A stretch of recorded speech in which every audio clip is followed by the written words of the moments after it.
Texas Panhandle, November 1874. The wind cut sharp across the plains as the sun dropped behind the cottonwoods, and she stood there barefoot in the red dirt, arms wrapped around her belly, watching the last wagon disappear in a cloud of dust. Vashti Garner had been left behind. The man who promised her marriage, a roof, and a future had driven off with the rest of the traveling church group headed west toward New Mexico territory. He had taken the horse, the food, and the money she had stitched into her skirt hem. She had not even noticed it missing until the wagon wheels had faded past the ridge. Now she stood at the edge of a town barely big enough to have a name, Rooks Hollow, where no one knew her and no one cared to. Her lips were cracked from too much sun. She had eaten nothing all day, and her hands trembled where they hung at her sides. Her dress, once sky blue, was stiff with dust and torn at the hem. She had not cried. She had not moved for nearly an hour. Then the sound of hooves came from the trail behind her. She turned slowly, squinting past the wind. A lone rider approached, tall in the saddle, broad-shouldered beneath a worn trail coat. He rode a chestnut gelding with a white blaze down its nose. The man pulled the reins gently and stopped a few feet away, eyes scanning her face. "You all right, miss?" His voice was calm. Not soft, but not cold either, like someone used to speaking with horses more than people. Vashti straightened her spine, though her knees wobbled. "No," she said simply. The man dismounted in one smooth motion and stepped forward, removing his hat. He had dark hair, sun-brown skin, and eyes the color of ash bark, steady and clear. A few days' beard shadowed his jaw, and there was something quiet in the way he moved, like he did not need to prove anything.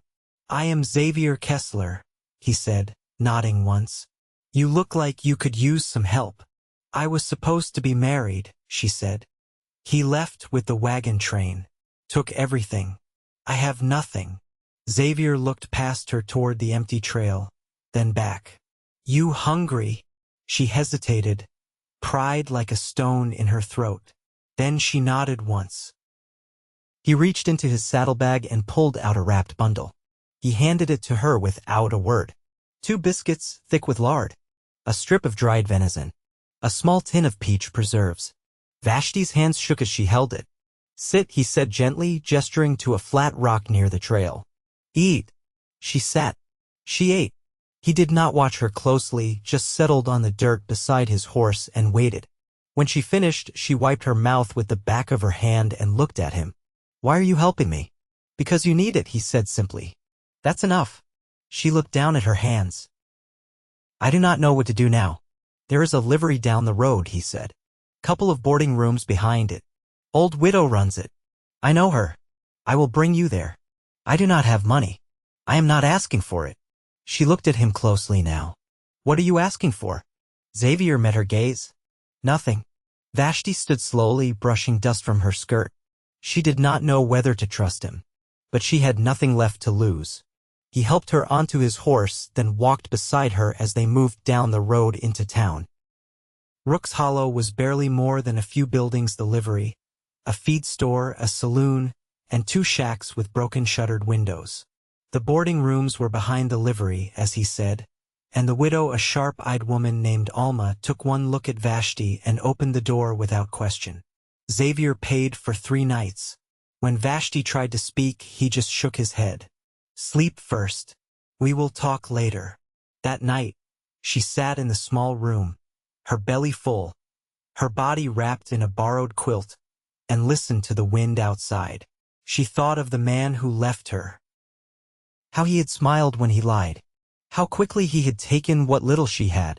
And then she thought of the cowboy with the quiet voice and the clear eyes. She did not know what he wanted, but he had not looked at her like she was broken. The next morning, Xavier returned with coffee and a roll from Alma's stove. He leaned against the doorframe, hat in hand. "You sleep?" "Yes," she said. "You can anywhere?" "No, you got a trade?" "I can sew. Read and write, too." He nodded. "Alma could use help with mending. And I could use someone to read my ledgers. I trade horses for the army sometimes. Paperwork is hell." Vashti stared at him. "You are offering me work?" "I am offering you dignity," he said evenly. "You want it." She nodded. Yes. He took one step back, then paused.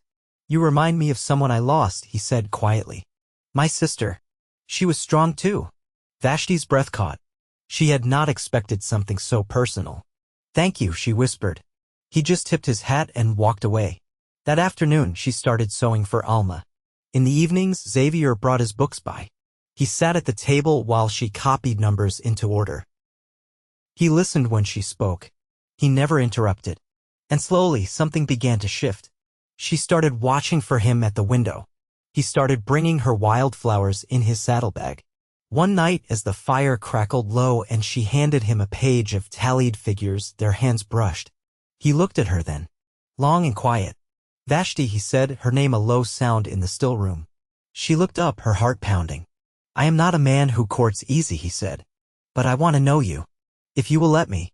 Her throat tightened. I want that too, she said. And he smiled for the first time. Not wide. Just enough. But she felt it all the way to her ribs. They were not in love yet. But they were on the edge of something true. The sun crept low through a gauze of winter haze, casting long shadows across the bare corral posts behind the livery. Vashti stood in the back room with a tin basin, scrubbing Alma's linens with lye soap, her sleeves rolled to the elbows. Her knuckles were raw, but the rhythm of the work steadied her. No one had told her she was useful in a long time, and the knowing settled her like warm broth. Xavier came by later than usual. His coat dusted with frost and a small cut across his temple. He didn't say anything at first, just set a bundle of mail on the table and eased himself into the chair by the window.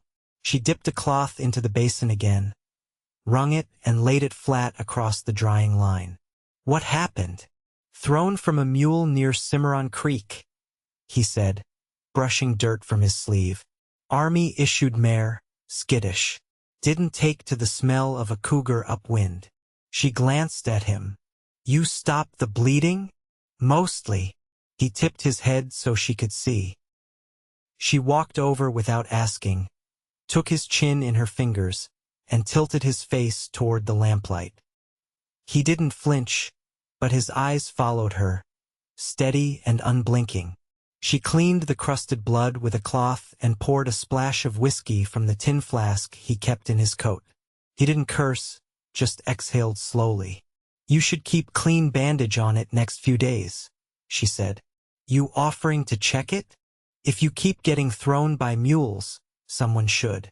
He smiled again, but it was different this time, looser at the corners, like something tight inside him had let go. He pulled a folded sheet from his coat pocket and pushed it toward her. Army requisition forms. They changed the pay scale again. I can't make sense of it. She sat across from him, careful not to meet his eyes for too long. Her fingers moved over the page, lips moving without sound as she read. They're deducting $4 per head for winter feed, and they added a line for broken tack. If your last load had a gelding with a cracked girth strap, you're paying for it. He shook his head. They never used to do that. They do now. He leaned forward, elbows on the table. You ever think about doing more than mending and numbers? She folded the paper and looked at him. I used to dream about teaching. Had a plan to open a school in Kansas, but then yellow fever came through and the family I worked for buried 3 children. Everything changed after that. He didn't respond right away. Just nodded slowly. You'd make a damn fine teacher. Maybe. She stood and moved to the stove, poured hot water over the last of the dried beans in a pot. What did you want to do before all this? Didn't plan much, he said. Folks died when I was young. I enlisted, rode with the 10th during the border raids, broke horses for a captain near San Antonio after the war. Been drifting since. She stirred the pot. You don't seem like a man who drifts. Maybe not anymore. The room went quiet except for the soft pop of firewood in the stove. Outside, a gust of wind sent dry leaves scratching across the dirt. He stood. There's a man in town, name's Harlan Cates. Runs the post with his brother. They're thinking of opening a freight line come spring. They'll need someone to handle accounts. She turned, brow raised. You're saying I should ask them? I'm saying I'll go with you. If you want. She didn't answer right away. Her hands rested on the edge of the counter, and she looked at him like she was measuring something she hadn't dared hope for. "I want," she said. He nodded once, and the weight between them shifted again just a little closer. That night, after he left, she lay in bed beneath Alma's quilt, listening to the wind ease. The ache of hunger had faded from her belly, replaced with something steadier. Not quite full, but growing. In the stillness, she traced the memory of his voice when he said her name. Not for comfort now, but for promise. The morning came with low clouds and the scent of wet earth, the kind that meant snow would follow by nightfall. Vashti stood on the porch of the freight office, her shawl drawn tight, watching as Xavier tied off his horse by the trough. He had trimmed his beard since yesterday, and his boots were clean for once. She noticed that. Inside, the Cates brothers were already at the desk, sorting ledgers and arguing over grain weights. Harlan looked up when she stepped in, his brow lifting. "You the one Kessler said could read figures better than a banker?" "I am," she said, setting her gloves down on the counter. "And I can write a full invoice in less time than it takes to boil coffee." He stared a moment longer, then nodded. "Show me." She did. Her pen moved swift and sure across the paper, drawing up a sample inventory with tidy columns and no wasted marks. When she finished, Harlan scratched his jaw and looked to his brother. "We'll try her through winter. If she sorts out the mess from Fort Bascom, I'll double the pay." "That means a cot in the back room," the brother said. "You'll be sleeping near the freight crates." "I've slept colder places," Vashti said. Outside, Xavier waited with his coat buttoned to the throat. When she stepped back into the wind, her eyes were brighter than they'd been the day before. "Kate said yes?" he asked. "I start tomorrow." He nodded once, then handed her a folded square of muslin. She opened it slowly, revealing a length of lace-edged ribbon dyed the color of sagebrush. "There's a woman near Tascosa makes them from old trade cloth. Thought you might want something finer than lye soap and ledger ink." She touched the fabric, thumb brushing the edge. "Why would you think of that?" "Because I see you." They stood like that a moment, neither looking away. Then she tucked the ribbon into her coat pocket and turned toward the livery. "Will you walk with me?" she asked. They passed the feed store and turned down the trail that led behind the church ruins. No one used that path much. The dead grass brushed against their boots, and the air smelled faintly of ironwood smoke. "Do you miss the army?" she asked after a while. "No," he said, "but I miss the feeling of being part of something." She nodded. "I used to think marriage would give me that belonging, but I chose wrong." He looked toward the horizon where the land stretched flat and endless. "You didn't choose wrong." He lied. "There's a difference." They stopped near the creek where the ice had begun to form in thin sheets along the banks. Vashti crouched down, brushing the frost from a flat stone, then sat. After a moment, Xavier followed, resting beside her with his elbows on his knees. "I used to pray every night for a life that didn't feel so hollow," she said quietly. "I thought maybe there was something wrong with me for not being enough." "There ain't," he said. "Some folks just carry more weight than others. Doesn't mean they're built wrong." She looked at him then, really looked. "What weight do you carry?" He hesitated, then reached into the inside pocket of his coat and pulled out a small, folded piece of paper. He passed it to her without a word. She opened it. A sketch done in charcoal, rough but careful. A girl with long hair and a stubborn chin. "Your sister. She died near Fort Sill," he said. "Too many mouths, not enough medicine. I was too far off to help. I draw her sometimes to remember she was real." Vashti held the paper with both hands, her voice low. "You've got her eyes." He nodded once, then tucked the sketch away again. They sat in silence after that, not the strained kind, but the kind that echoed with shared understanding. The wind shifted, colder now, and she drew her shawl tighter. Xavier shrugged off his coat and laid it across her shoulders without a word. She didn't offer it back. "I don't know what's ahead," she said, "but I'm not afraid of building something slow." "Neither am I," he said, "as long as we build it together." She didn't answer with words, just leaned barely until their shoulders touched. And he stayed like that, still and solid beside her, eyes fixed on the land ahead. By mid-December, snow clung to the edges of wagon ruts and the creek had frozen solid enough that children skated on its surface in the early light, wrapped in patched coats and wool scarves. Vashti pulled her shawl tighter and stepped into the freight office, the door creaking behind her. She had begun to wear her hair pinned back more carefully, her dresses brushed and mended with a care that came not from vanity but from the quiet pride of being seen. Xavier was already there, bent over the inventory sheet from Fort Elliott. He looked up when she entered, but didn't rise. He didn't need to. She crossed to the desk and set her satchel down beside his. They sent only 60 sacks of barley, she said, brushing snow from her sleeves. Kate's marked for 80. He passed her the ledger. Check their seal. If it's been broken, we'll have to report it to the quartermaster. She opened the packet, thumbing through the pages. Seal's clean. But the handwriting on the rail slip doesn't match their last one. Might have been loaded at a different stop. He leaned back in the chair, boots planted wide, arms crossed loosely. You ever think about how many hands touch a thing before it gets to where it's meant to be? More than most notice, she said. But I do. He nodded once, then stood. Come with me. I want to show you something. She hesitated only long enough to pull on her coat, then followed him out the back door. They walked past the last row of freight crates where the ground sloped down toward the tree line. The snow here was untouched, shaded by winter bare oaks and the skeletal arms of a few wild plum trees. He led her to a lean-to tucked against a rise in the earth. Inside, 2 Maras stood in the straw, sleek and quiet.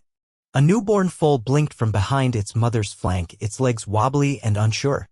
She dropped early, Xavier said. Storm last week must have hastened it. I came out here yesterday and found them like this. Vashti stepped forward slowly, her breath fogging. The foal blinked again, untroubled. You didn't tell anyone. They'd have sent it off to the post stables. I thought maybe you'd like to help raise her. She turned to him, something sharp and warm rising in her chest. Why would you offer me that? He ran a hand along the mare's shoulder, his voice lower. Because I reckon you've never been given something that needed you back. She didn't speak, just reached out and laid her hand on the foal's neck, the fur damp and soft under her palm. The little creature leaned into the touch without fear. She should have a name, Vashti said after a while. I figured you'd know it when you saw her. She looked at the foal again. Mercy. Xavier gave a single, thoughtful nod. That fits. They walked back slowly, the sky above them pale with early dusk. At the edge of the trail, he stopped and reached for her hand, not sudden, not unsure, just a quiet gesture like he'd been waiting for the right time. I've been thinking, he said, about spring. She looked up. I've got land 10 miles west. Nothing much but a cabin and creek water, but enough. I never brought anyone there before. She didn't pull her hand away. Are you asking me to come with you? I'm asking if you'd want to build something there. With me. She was quiet for a moment. Then her hand tightened in his. Yes, I want that. He exhaled, slow. Relief and something deeper behind it. Then it settled. They walked the last stretch in silence, the kind that no longer needed filling. Behind them, in the lean-to, the foal laid down in the straw, safe between the warmth of its mother and the hush of the coming night. By late February, the snow had begun to recede, revealing patches of muddy grass and the blackened remains of last year's prairie fires. The freight office quieted as army requisitions slowed and the Cates brothers turned their attention to repairing wagons and preparing for the spring supply run. Vashti worked fewer hours now, and in the still mornings after ledger sheets were filed and crates accounted for, she walked the edge of town with Xavier, Mercy trotting behind them on uncertain legs. One morning, as the frost lifted off the fields, she stood at the edge of the cabin clearing for the first time. The land Xavier had spoken of was real and rough and wide, with low hills to the west and a creek that ran clear even in winter. The cabin itself was nothing but cedar logs chinked with clay, a single room with a pitched roof and a stone chimney, but the floor was solid, and the hearth still held the scent of wood smoke. I built it with my own hands, Xavier said, setting his rifle against the doorframe. Didn't have much to fill it with. Never saw the point until lately. Vashti stepped inside. The floor creaked beneath her boots. She ran her fingers along the edge of the window frame. then crossed to the hearth and stooped to gather the cold ashes in her palm. "It's good," she said. "Strong. It'll hold." He stood just inside the door, watching her. "I'd like to add a second room. Doesn't have to be much. Just enough to give you space of your own." "I won't need space away from you," she said, straightening. He walked to her, not in a rush, and took both her hands in his. "Then maybe I'll build it anyway. For the children. If we're lucky enough to have them." Her breath caught, but not in fear. "You think of that?" "I think of everything now," he said. "Where we'll plant, how we'll fence the southern edge. What kind of cradle I could build with my tools. I always wanted a garden," she said. "Not just vegetables. Flowers too. Something worth cutting for the table." "You'll have it," he said. "Whatever you want." They spent the rest of the day hauling wood from the edge of the tree line. He showed her how to trim kindling with the draw knife, and she taught him how to patch torn muslin without wasting thread. They didn't speak much, but every glance held something settled, something that didn't need explaining. Later, as dusk crept in, they sat on the cabin's porch, sharing the last of the smoked venison. Mercy nosed at Vashti's boot, taller now and steadier on her feet. The wind stirred the dry grass, and the sky burned low with the last of the light. "I reckon we ought to speak to Alma," Xavier said, watching the horizon. "She still keeps the family Bible. Might be willing to stand witness." Vashti looked at him, her voice soft. "You asking?" He turned to her fully then, eyes steady. "I've been asking since the day I gave you that biscuit." She laughed quietly, the sound warm and easy. "Then yes, I'll marry you." They didn't rush. Over the next 2 weeks, they gathered what they needed. Alma stitched a new dress from calico she'd been saving. The Cates brothers gifted them a cast-iron skillet and a sack of cornmeal. Even old Mr. Traeger from the feed store offered a half-barrel of dried apples with a gruff nod. They married beneath the cottonwoods, with Mercy tied near the creek and Alma holding the open Bible between her calloused hands. The vows were simple, spoken without flourish. When Xavier lifted her hand to his lips after it was done, she closed her eyes. That night, they returned to the cabin. He built the fire while she unpacked the quilt Alma had sewn for her. They ate cornbread and apples by lamplight, and when the wind rose outside, they drew close beneath the covers, fingers laced, no words needed. Spring came slow that year, but it came. They planted onion sets and pole beans, and Vashti dug a patch near the porch where she scattered marigold and poppy seed. Xavier put up a second wall frame for the nursery, hammering by day and holding her close by night. Mercy grew into a fine, sure-footed filly, and they trained her together side by side in the pasture. Xavier taught her to respond to Vashti's voice, and soon the horse followed her like a shadow. They didn't have much, not by the world's measure.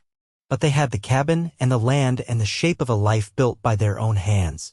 They had mornings with coffee boiled over the fire and evenings where the only sound was the wind through the cottonwoods and the soft rhythm of breath shared beneath the quilt. Years passed. The second room became a nursery, then a bedroom for 2 small boys with Xavier's eyes and Vashti's mouth. She taught them to read by firelight, and Xavier taught them to track deer in the gullies after rain. They built another shed, then a smokehouse. In time, a neighbor settled half a mile west, and the children grew up with friends and fence lines. Vashti sent letters for books, and a traveling teacher came by twice a year to lend her primers and slates. On their 10th anniversary, Xavier carved a swing and hung it from a sycamore branch. Vashti planted lavender beneath it. And still, every morning he kissed her hand before he went out to the fields. Every evening she waited for him with the lamp lit and supper warm. They never forgot what it felt like to stand alone in this world. But they never stood alone again. Their love was not loud, but it was lasting. And in that quiet, good life, they found everything they'd ever needed.